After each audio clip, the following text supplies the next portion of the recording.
Mary had a little man. The fault. We believe that all men are created equal. To the magnificent mosaic that is America. Radio Beacon. This morning, Radio Beacon. I have a dream today. Change has come to America. Believe me, help is on the way. Knock, knock. Who's there? It's a figment of your imagination. Randy Rhodes Show. Turn up your mind. This morning, opening statements are set to begin in the trial of Derek Chauvin, the former Minneapolis police officer who's pleaded not guilty to charges of second-degree murder and manslaughter, plus a recently added charge of third-degree murder. Prosecutors say he killed Floyd last May by kneeling on his neck for about 9 minutes. After Floyd's death, a racial reckoning exploded across the country and around the world. The prosecution's best evidence is the videotape that shows Chauvin's knee on Floyd's neck. The prosecution will make the case that no matter what Mr. Floyd did, that was excessive force by Officer Chauvin. But Chauvin's defense team is expected to zero in on exactly how Floyd died and present evidence that he had a potentially fatal amount of drugs in his system, alleging that chewed-up pills were found inside the back of the police squad car after officers had struggled to get Floyd inside. They are, in fact, methamphetamine and fentanyl, and they contain the DNA of George Floyd. With alternates, 15 jurors have been selected, including a chemist, a nurse, and a social worker. There are 9 women, 6 men. 9 are white, 4 are black, 2 multiracial. The oldest is in their 60s, the youngest in their 20s. For Floyd's family, the past 10 months have been agonizing. What do you make of the worldwide attention on this trial? I guess God gives me the strength, you know. I wake up every day and I still try to process this. This is our prayer. They hope the next few weeks will be life-changing. We're going to get this justice. One way or another, we're going to get this justice. The trial is expected to last 2 to 4 weeks. It may be among the most closely watched ever. For the first time in its history, in the state's history, a Minnesota judge is allowing the entire proceedings to be broadcast live. Yeah, this is the first trial. Do I have a mic? Yeah, this is the first trial that has been broadcast in its entirety, I think, since OJ. I really do. This is an amazing decision by this judge. Judge Cahill, Peter Cahill, is the judge in Minnesota, in Minneapolis, and he has made already some interesting decisions. One of the... I don't have... It's too loud. He's made some interesting decisions. He has decided to air this trial in its entirety. He's allowed cameras in the courtroom.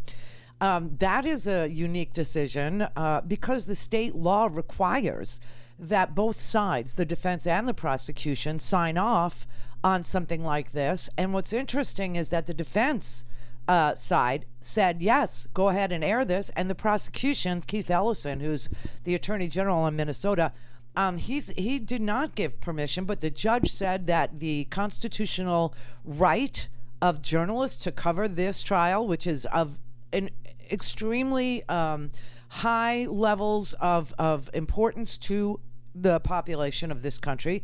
Obviously, the entire Black Lives Matter movement, it didn't begin with, but it seriously took off after people saw this video of George Floyd being murdered. I don't know what else to say. And so the judge said, yeah, go ahead and allow cameras in the courtroom. It's fascinating. The other decision that the judge made was not to move the trial out of Minneapolis. The defense asked for a change of venue. They wanted it moved, and the judge said there's really no place you could go where people haven't seen whatever they've seen about George Floyd or could see whatever they want to see about this video, so I'm not moving it. So there's already 2 issues, let's say, that if Derek Chauvin, who is the officer that's on trial, what happened to the other 3, I'll tell you in a second.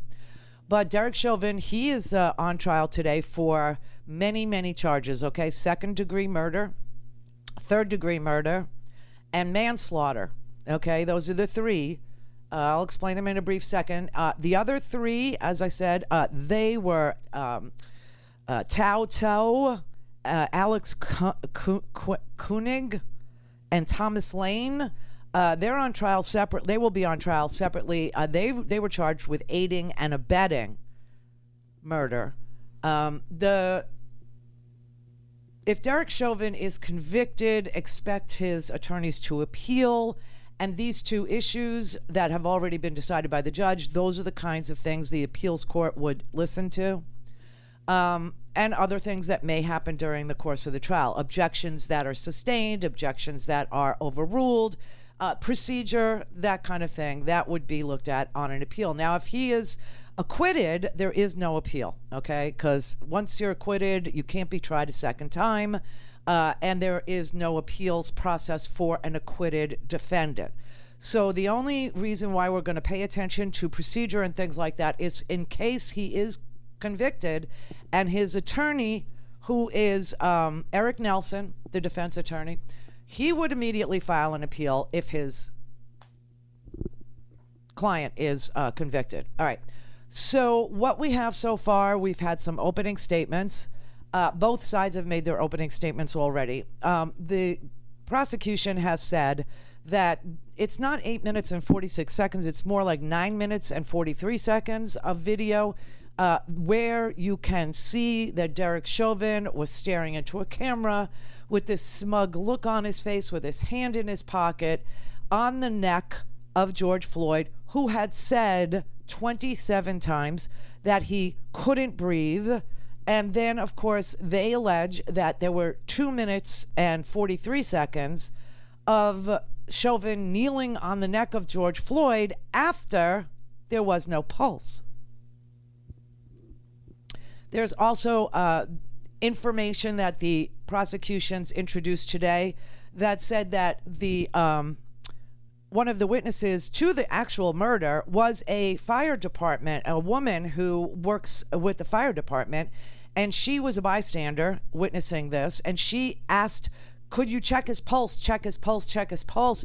And when she instinctually, as a first responder, went toward George Floyd to check his pulse, Chauvin pulled out pepper spray, pointed it at her, and threatened her if she touched George Floyd.